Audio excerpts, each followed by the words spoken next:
182 point का cut Nifty में आता हुआ दिखा।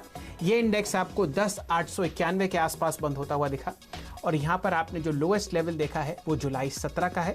तो 2 हफ्ते के लोएस्ट लेवल पर आज निफ्टी आपके सामने बंद हुआ। आपके सामने फिलहाल एक इंडेक्स आएगा, चार्ट आएगी, जो आपने देखा कि जो शुरुआत हुई वो वहाँ से आपको लगातार गिरावट आती हुई दिखी।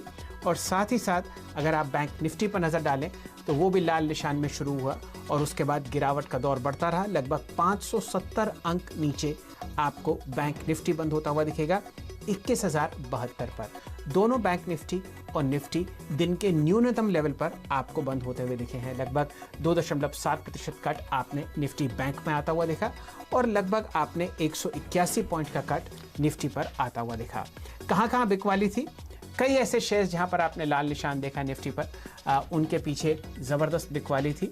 आपने बैंकिंग शेयर्स में बहुत ज़बरदस्त बिकवाली आते हुए देखी। एडवांस डिक्लाइन रेशियोज और अन्य कई डेटा आपके सामने फिलहाल स्क्रीन पर आता हुआ दिखेगा। सबसे पहले नज़र डालते हैं निफ्टी की ट्रेडिंग रेंज पर। दिन के लोएस्ट लेवल पर यह इंडेक्स बंद हुआ है 10,891 पे और लो था लगभग 10,862। तो 176 अंक के ट्रेडिंग रेंज में निफ्टी आपको ट्रेड करता हुआ दिखा। लगभग 500 अंक के आसपास आपने बैंक निफ्टी के हाई और लो में चेंज देखा और सेंसेक्स आपने वॉलेटाइल होता हुआ देखा 685 अंक के आसपास।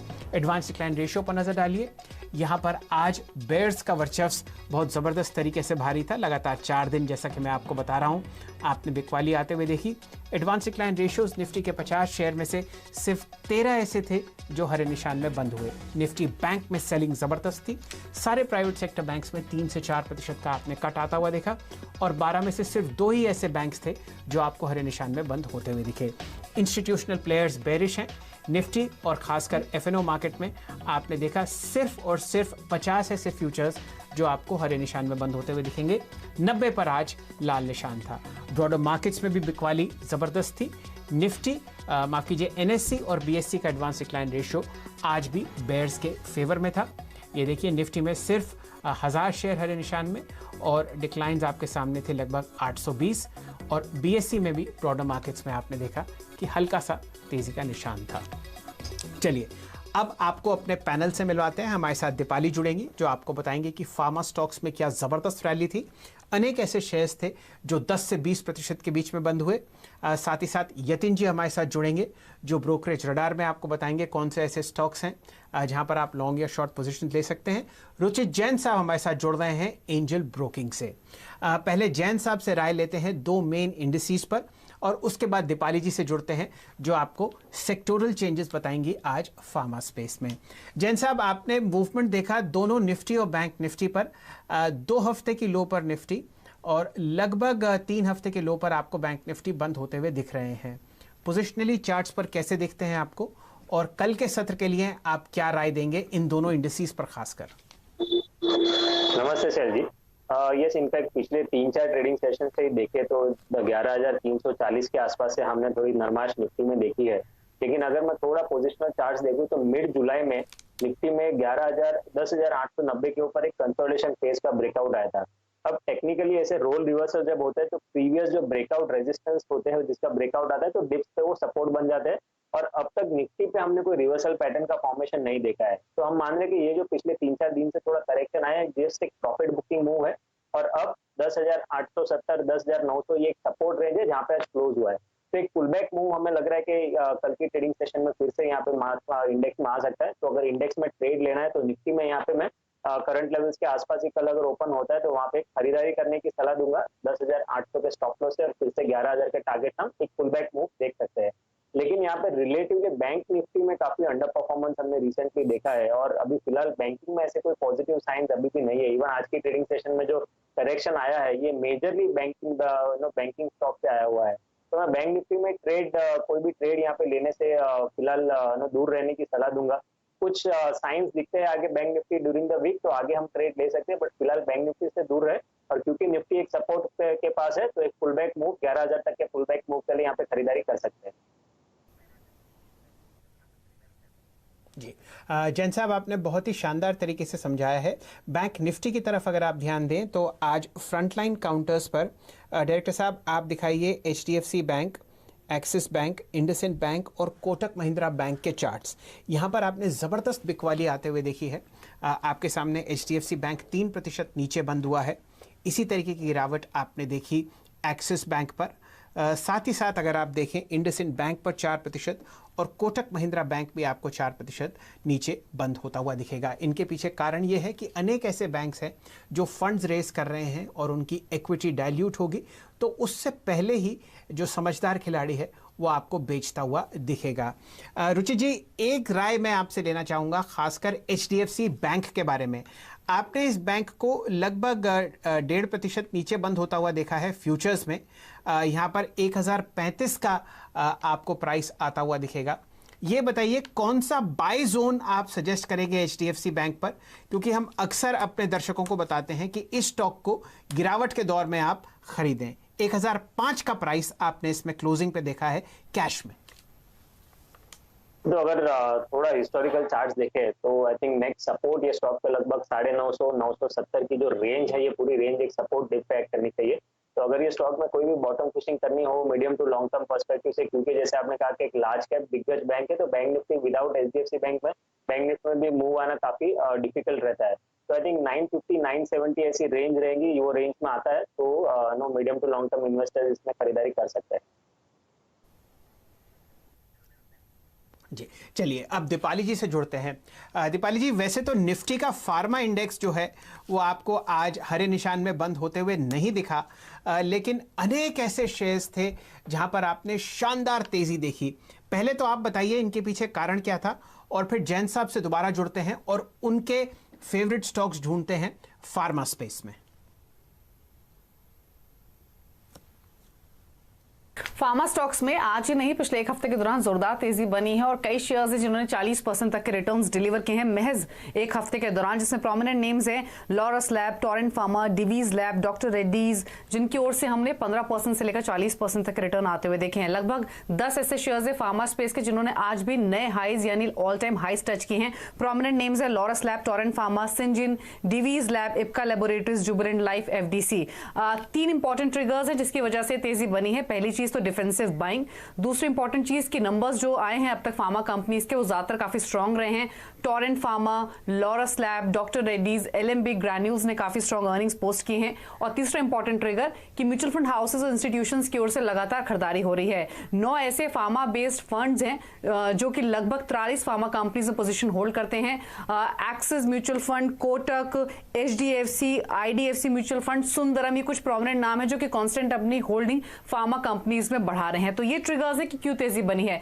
3 ट्रिगर्स ऐसे हैं जो कि ये इंडिकेट कर रहे हैं कि ये तेजी सस्टेन करेगी। पहली चीज तो ये कि जो API ग्रोथ है वो काफी स्ट्रांगली कम बैक कर रही है। एक्सपोर्ट्स जो हैं वो पिकअप कर रहे हैं क्योंकि जो चाइना के एक्सपोर्ट्स हैं वो श्रिंक हो रहे हैं, उसका एडवांटेज इंडियन कंपनीज को मिल रहा है। और तीसरी इंपॉर्टेंट चीज ये कि जो इंडिया में इंपोर्ट्स होते हैं वो अब रिप्लेस होंगे धीरे धीरे डोमेस्टिक प्रोडक्शन से आत्मनिर्भर भारत के तहत। तो ये 3-4 इंपॉर्टेंट ट्रिगर्स है जो कि इंडिकेट कर रहे हैं कि जो फार्मा में तेजी बनी है वो आगे भी सस्टेन करेगी। जी, तो जैन साहब आपके सामने एक बहुत शानदार स्क्रीन चल रही है। लॉरस लैब्स का नाम है, नैटको फार्मा का नाम है, granules, Jubilant Life, FDC, Torrent pharma, Ipca, Reddy's, ये सारे स्टॉक्स आज आपको रिकॉर्ड हाइज या 52 हफ्तों के हाइज पर आते हुए दिखे। अपना पसंदीदा फार्मा स्टॉक बताइए जो आपको लॉन्ग साइड पर अच्छी पोजीशनिंग दे सकता है कल के सत्र के लिए, और फिर आपके अपने इंडिविजुअल स्टॉक्स की चर्चा करेंगे जो आपके पसंदीदा हैं ट्यूसडे के ट्रेड के लिए। जी, वैसे तो पूरा ही फार्मा स्पेस शैली आप देखेंगे तो काफी अच्छा मोमेंटम में है, लेकिन ये भी ध्यान रखना होगा ट्रेडर्स को कि जिन स्टॉक्स में ऑलरेडी काफी अच्छा मूव आ चुका है वहां पे रिस्क रिवॉर्ड रेशियो अगर फेवरेबल है तो ही नई लॉन्ग पोजीशंस बनाए। मेरे से 2 फार्मास्यूटिकल स्टॉक्स है जहाँ पे अभी भी रिस्क रिवॉर्ड रेशियो फेवरेबल है फ्रेश लॉन्ग्स बनाने के लिए। उसमें से एक है ग्लेनमार्क फार्मा। हमने स्टॉक में एक अच्छा कंसोलिडेशन पिछले 1 महीने में देखा है। स्टॉक में अच्छा मोमेंटम पिछले 2 दिनों से था। जो आज की ट्रेडिंग सेशन में इतने गेन्स नहीं है स्टॉक में, लेकिन करंट लेवल्स पे भी अगर आप देखेंगे तो स्टॉक में ट्रेडिंग के लिहाज से खरीदारी की जा सकती है। 427 के स्टॉप लॉस से 480 के नियर टर्म टारगेट्स के लिए। और एक एलेंबिक फार्मा एक ऐसा आउट परफॉर्मर रहा है फार्मा स्पेस में जो पिछले कुछ महीनों से काफी स्टेडीली प्राइस अप मूव हम ये स्टॉक में देख रहे हैं। अभी भी उसके 20 दिन के एक्सपोनेंशियल मूविंग एवरेज के सपोर्ट के आसपास ट्रेड कर रहा है। तो 950 का स्टॉप लॉस रखे एलेंबिक फार्मा में भी खरीदारी की जा सकती है लगभग 1080 से लेके 1100 तक के टारगेट के लिए। इसके अलावा शैलजी जो मेरी आज की पिक्स है वो मिड कैप सेगमेंट में से है, क्योंकि हमने रिलेटिवली देखा था कि आज जो मिड कैप स्टॉक्स है उनमें एक रिलेटिव आउट परफॉर्मेंस हमने देखा था कंपेयर टू बेंचमार्क इंडाइसेस। तो ऐसे दो स्टॉक्स है जहाँ पे अच्छे वॉल्यूम्स आज देखने मिले। फर्स्ट है विनती ऑर्गेनिक। इवन ये स्टॉक अपने सपोर्ट के आसपास पिछले कुछ दिनों से ट्रेड कर रहा है और आज के प्राइस अपमूव में अच्छा वॉल्यूम्स डेली एवरेज के कंपेरेटिवली हमें देखने मिला था। तो यहाँ पर मैं थोड़ा सा प्रीएम्प्ट कर रहा हूँ क्योंकि एक्चुअल ब्रेकआउट 1000 रुपीज के ऊपर है, और लेकिन आज वो उसके ब्रेकआउट के आसपास ही काफी देर तक ये स्टॉक में ट्रेड हुआ है। तो करंट लेवल्स पे या अगर किसी को ब्रेकआउट पे ट्रेड करना है तो आज का जो हाई है 999 उसके ऊपर जाता है तो विनती ऑर्गेनिक्स में खरीदारी कर सकते हैं। 963 का स्टॉप लॉस और 1070 का टारगेट रहेगा। और नोसेल मेरा दूसरा मिड कैप पिक है जिसमें आज हमने फिर से मैं कहूंगा अच्छे वॉल्यूम्स देखे, कंसोलिडेशन के बाद अप ट्रेंड रिज्यूम हुआ है। 106 के स्टॉप लॉस है, नोसेल में खरीदारी की सलाह रहेगी। 119 के टारगेट है। चलिए, ये राय आपको मिल रही है बाय साइड पर, और एक आपके सामने केमिकल स्पेस में नोसेल है और दूसरा क्वासी फार्मा में आपको मिलेगा विनती ऑर्गेनिक्स। जैन साहब, इस चर्चा को ज़रा और बढ़ाते हैं और कुछ इंडिविजुअल स्टॉक्स पे आप ध्यान दीजिए। बैंकिंग सेक्टर में मैं आपसे राय इसलिए लूँगा क्योंकि यहाँ पर आपने ज़बरदस्त सेलिंग देखी। सबसे पहले बताइए आपको आरबीएल बैंक कैसा दिखता है? यहाँ पर ज़बरदस्त बिकवाली थी और ये स्टॉक आपके सामने लगातार 3 या 4 दिन से आपको गिरावट में आता हुआ दिखेगा। स्टॉक में ज़बरदस्त वॉल्यूम और प्राइस एक्शन बुल बेयर्स के फेवर में। बताइए आरबीएल बैंक को आप कैसे देखते हैं? चार्ट्स पर 162.75 पर ये स्टॉक आज कैश में बंद हुआ। आई थिंक प्राइस वाइज देखे तो मोर आई थिंक ये स्टॉक अभी एक करेक्टिव फेज में एंटर कर चुका है। ज्यादा प्राइस वाइज करेक्शन नहीं हो रहा है, लेकिन मोर एक टाइम वाइज करेक्शन हम ये स्टॉक में देख रहे हैं। आप देखेंगे पिछले 1-1.25 महीने से स्टॉक में कोई भी प्राइस एक्शन ना ही सिग्निफिकेंट अपसाइड जा रहा है ना ही सिग्निफिकेंटली डाउनसाइड जा रहा है। कल की ट्रेडिंग सेशन के लिए 160 का बहुत इंपॉर्टेंट सपोर्ट है क्योंकि ये स्विंग लो है जो 16 जुलाई को फॉर्म हुआ था। तो अगर 160 का लेवल टूटता है कल तो हम उसमें एक अच्छा खासा करेक्शन उसके बाद इंट्राडे में ही कल की ट्रेडिंग सेशन में देख सकते हैं। तो 160 एक इंपॉर्टेंट लेवल वॉच पे रखना चाहिए। अगर वो ब्रीच होता है तो I think just intraday trading के लिए शॉर्ट साइड पोजीशन भी बनाई जा सकती है। चलिए, ये राय आपको आरबीएल बैंक में आती हुई दिखी। जैन साहब, एक और बैंकिंग स्टॉक आज लोगों के रडार पर था, ये है बंधन बैंक। यहाँ पर एग्जिस्टिंग प्रमोटर्स ने आरबीआई के डायरेक्शंस को फॉलो करते हुए लगभग 20% स्टेक अपना बेचा है। स्टॉक 308.80 पर बंद हुआ। अनेक ऐसे ब्रोकरेजेस हैं जो ये राय दे रहे हैं कि भाई यहाँ पर आपको क्योंकि लिक्विडिटी इंक्रीज हुई है तो एमएससीआई रीबैलेंसिंग की वजह से यहाँ पे आपको एक अच्छा मूवमेंट आता हुआ दिख सकता है अगले 15 दिन पर। फिलहाल ये लगभग 11% नीचे बंद हुआ है और 1,20,00,000 शेयर की वॉल्यूम थी। लगभग 4,000 शेयर, 4,000 करोड़ का ट्रांजैक्शन आपने यहाँ पर होता हुआ देखा। पोजिशनली ये स्टॉक आपको कैसा लगता है? जो रिसेंट अपमूव हमने देखा था बंधन बैंक में भी एक अच्छा अपमूव लगभग 170 से लेके 360 तक अपमूव था, लेकिन वो अपमूव में एग्जैक्ट इसके 200 दिन के मूविंग एवरेज के आसपास में ये रैली हॉल्ट हुई और वहां से हम फिर से स्टॉक को करेक्ट होते हुए देख रहे हैं। तो medium to long term charts इतने खराब नहीं है स्टॉक के क्योंकि प्राइस अपमूव में अच्छे वॉल्यूम हुए थे। हाँ, लेकिन शॉर्ट टर्म में जरूर कंसर्न है। एक तो बैंक निफ्टी परफॉर्म नहीं कर रहा है, ऊपर से ऐसे स्टॉक्स में हमने पिछले कुछ दिनों में थोड़ी गिरावट भी अच्छी खासी ऊपरी स्तरों से देखी है। तो शायद 270-280 की रेंज एक बार फिर से स्टॉक में नीचे टेस्ट हो सकती है। तो अगर कोई बाइंग के लिए स्टॉक में देख रहा है पोजिशनल पर्सपेक्टिव में तो मैं कहूंगा कि थोड़ा डिप्स का इंतजार करें। 280 के आसपास अगर आता है तो वहां पे इसमें बाइंग अपॉर्चुनिटी ढूंढ सकते हैं। चलिए, ये राय आपको बंधन बैंक पर मिली। पोजिशनली 280 के आसपास आप राय दे रहे हैं कि यहाँ पर एक लॉन्ग पोजीशन आनी चाहिए। इंडिविजुअल और स्टॉक्स के बारे में बात करते हैं। एक्चुअली ऐसा है जैन साहब की सिर्फ और सिर्फ फार्मा में लॉन्ग साइड पर तेज़ी थी और ये पिछले 4-1 दिन से चलती हुई जा रही है। तो बहुत लोग हमसे राय पूछ रहे हैं कि भाई इस मोमेंटम को चेस किया ना जाए या किया जाए। मेरे सामने एक स्टॉक है लॉरस लैब्स, 1006 के आसपास ये बंद हुआ है, लगभग 8% ऊपर। और साथ ही साथ अगर आप ध्यान दें तो आपने तेज़ी देखी है एल्बर्ट डेविड में जो कि 20% ऊपर बंद हुआ है। इन दो स्टॉक्स के बारे में अगर आप राय दें, लॉरस लैब्स रिकॉर्ड हाई पर बंद हुआ है और एल्बर्ट डेविड आपके सामने जून के हाइस के आसपास ट्रेड करता हुआ दिख रहा है। शानदार वॉल्यूम आज एल्बर्ट डेविड में आपने आते हुए देखी 20% तेजी के बाद। फिलहाल क्योंकि पूरा ही फार्मा स्पेस बजिंग है तो हम देख रहे हैं कि सभी स्टॉक्स फार्मा स्पेस में एक अच्छे मूव दे रहे हैं और इनफैक्ट लॉरस लैब्स तो सिर्फ आज की ट्रेडिंग सेशन में नहीं पिछले 1.5 महीने से ये स्टॉक में कंटिन्यूस अपमूव है। तो आई थिंक सबसे बेस्ट तरीका अगर ये ऐसे ट्रेंड को राइड करना है, अगर आपके पास कोई एग्जिस्टिंग पोजीशन है तो उसमें बने रहे और एक ट्रेलिंग स्टॉप लॉस मेथड से होल्ड करें। और फ्रेश लॉन्ग्स के लिए मैं कहूंगा इतना रिस्क रिवॉर्ड तो फेवरेबल नहीं है, अभी स्टॉप लॉसेस काफी दूर आएंगे। लेकिन अगर कोई आपकी एग्जिस्टिंग लॉन्ग है लॉरस लेवल्स में तो सर्टेनली 950 के स्टॉप लॉस से इस ट्रेंड को अभी भी राइड कर सकते हैं। एल्बर्ट डेविस में आज की ट्रेडिंग सेशन में डेफिनेटली एक ब्रेकआउट आया है। 440 450 रेंज अगर कोई भी इंट्राडे पुल बैक आता है कल तो वो सपोर्ट बन जाएगा फिर से। तो करंट लेवल्स के आसपास ओपन होता है तो नो इतना रिस्क रिवॉर्ड तो फेवरेबल नहीं है। बट अगर कोई डिप्स मिलता है 440 450 की रेंज में तो वहां पे लॉन्ग पोजीशन ट्रेडिंग पर्सपेक्टिव से ट्राई कर सकते हैं 420 का स्टॉप लॉस तक। अच्छा चलिए, फिलहाल समय हो चुका है एक छोटे से ब्रेक का। जैन साहब आप हमारे साथ जुड़े रहिए, चर्चा करेंगे पीएसयू बैंकिंग बास्केट की, जहां पर आपने एक ओवरऑल पॉजिटिव ट्रेंड देखा जबकि प्राइवेट सेक्टर बैंक्स पर ज़बरदस्त बिकवाली थी। जाने से पहले उन स्टॉक्स और उन इंडिसेस पर आपको ग्राफिक प्लेट दिखा देते हैं जहां पर जैन साहब ने राय दी है लॉन्ग या शॉर्ट कॉल की। निफ्टी एक बाय है, अगर आपको डिप मिले स्टॉप लॉस 10,800 और टारगेट 11,000। विनती ऑर्गेनिक्स और नोसिल ये जैन साहब की अपने पसंदीदा स्टॉक्स हैं, कल के लिए बाय। टारगेट और स्टॉप लॉसेस आपके सामने हैं। उन्होंने और 2 फार्मा स्टॉक्स पर अपनी राय जाहिर करी है, ये है ग्लेनमार्क और एलेंबिक लिमिटेड। ये दोनों स्टॉक्स आपको साइडवेज ट्रेंड में आते हुए दिखेंगे बावजूद इसके कि आज फार्मा स्टॉक्स में जबरदस्त रैली थी। तो इन पर बाय कॉल्स भी आपको जैन साहब से मिल रही हैं। चर्चा भी जारी रहेगी। ब्रेक के बाद हमारे साथ जुड़ेंगे यतिन जी, जो आपको बताएंगे कि कौन सी ब्रोकरेजेस अपने HNI क्लाइंट्स को क्या राय दे रही है लॉन्ग या शॉर्ट साइड पर। जुड़े रहिए हमारे साथ, कहानी और चर्चा सिर्फ स्टॉक्स की हो रही है। मार्केट स्टूडियो में आपका स्वागत है। यतिन जी हमारे साथ एकदम जुड़ रहे हैं, वो आपको बताएंगे कौन से स्टॉक्स पर लॉन्ग या शॉर्ट पोजीशंस ली जा सकती हैं कल के सत्र के लिए। यतिन जी स्वागत है आपका, बताइए ट्यूसडे के लिए क्या प्लान है। नमस्कार शैलेंद्र जी, देखिए मार्केट में आज थोड़ा बहुत करेक्शन था लेकिन सिलेक्टिव स्टॉक्स में बाइंग थी।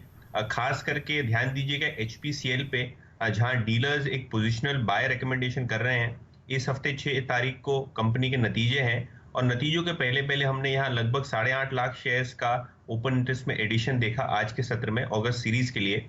और ओवरऑल बेसिस पे जिस हिसाब से ऑयल मार्केटिंग कंपनीज ने परफॉर्म किया है इस फाइनेंशियल ईयर की पहले 3 महीने में, उस हिसाब से लगता है कि नतीजों में अच्छी खासी बढ़त देखने को मिलेगी। तो HPCL एक ऐसा स्टॉक है जहां डीलर्स का एक बाय रिकमेंडेशन आ रहा है, खरीदारी की राय आ रही है। इसके अलावा लुपिन में BTST कॉल थी आज के लिए और पोजिशनल बेसिस पे भी डीलिंग रूम्स को लगता है कि यहाँ 960 से लेकर 980 तक के टारगेट्स आ सकते हैं, क्योंकि कंपनी का एक प्रोडक्ट है प्रो है, वो बहुत जल्द लॉन्च हो सकता है।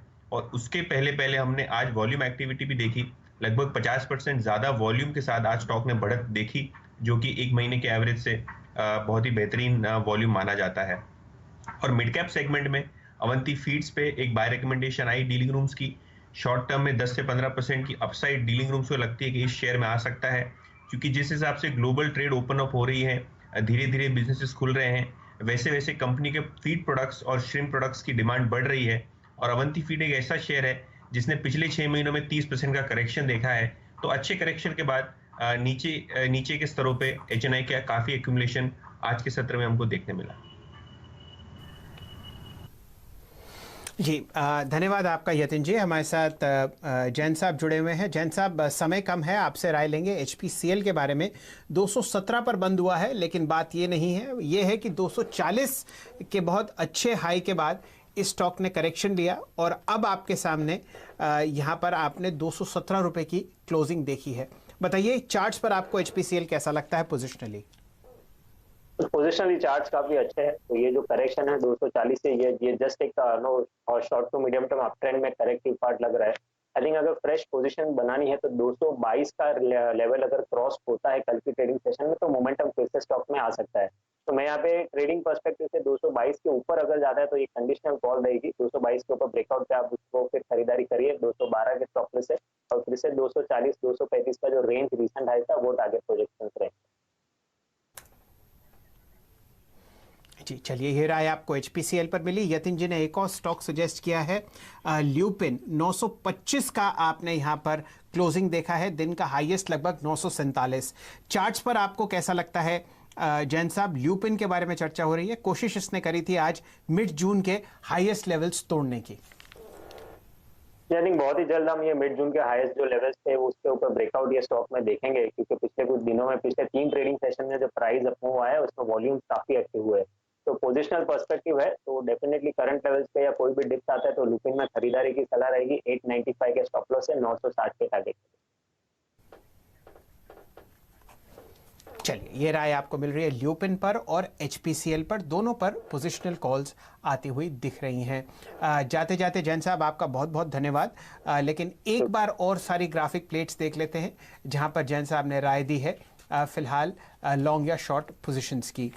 जैन साहब बुलिश हैं HPCL और ल्यूपिन पर, वो आपने अभी ही सुना है, लेकिन ब्रेक से पहले जो उन्होंने स्टॉक्स डिस्कस किए थे, निफ्टी पर पोजिशनल बाय है, पहला लक्ष्य 11,000 और स्टॉप लॉस 10,800। विनती ऑर्गेनिक्स और नूसिल पर उनकी व्यक्तिगत कॉल्स हैं बाय की, टारगेट्स और स्टॉप लॉसेस आपके सामने हैं। आपने राय ग्लेनमार्क और एलिम्बिक पर भी दी है, ये फिलहाल आपके सामने स्टॉक्स आएंगे फार्मा स्पेस में, जहां पर फिलहाल मूवमेंट नहीं होता हुआ दिखा है। 480 का पहला लक्ष्य ग्लेनमार्क फार्मा और एलिम्बिक फार्मा के लिए 4 डिजिट का लक्ष्य 1005 है। HDFC बैंक पर आपने पोजिशनल कॉल दी है, 980 950 का वेट कर रहे हैं, स्टॉक लगभग 1005 के आसपास आपको बंद हुआ है और वहीं पर आप एक बाय कॉल ले सकते हैं। समय समाप्त हो चुका है, मार्केट्स टुडे को यही समेटते हैं, लेकिन आप जुड़े रहिए CNBC आवाज़ के साथ। एक से एक बेहतरीन खबरें, न्यूज़ और सबसे बढ़िया स्टॉक टिप्स और आइडियाज़ आपको मिलते हैं सिर्फ और सिर्फ CNBC आवाज़ पर।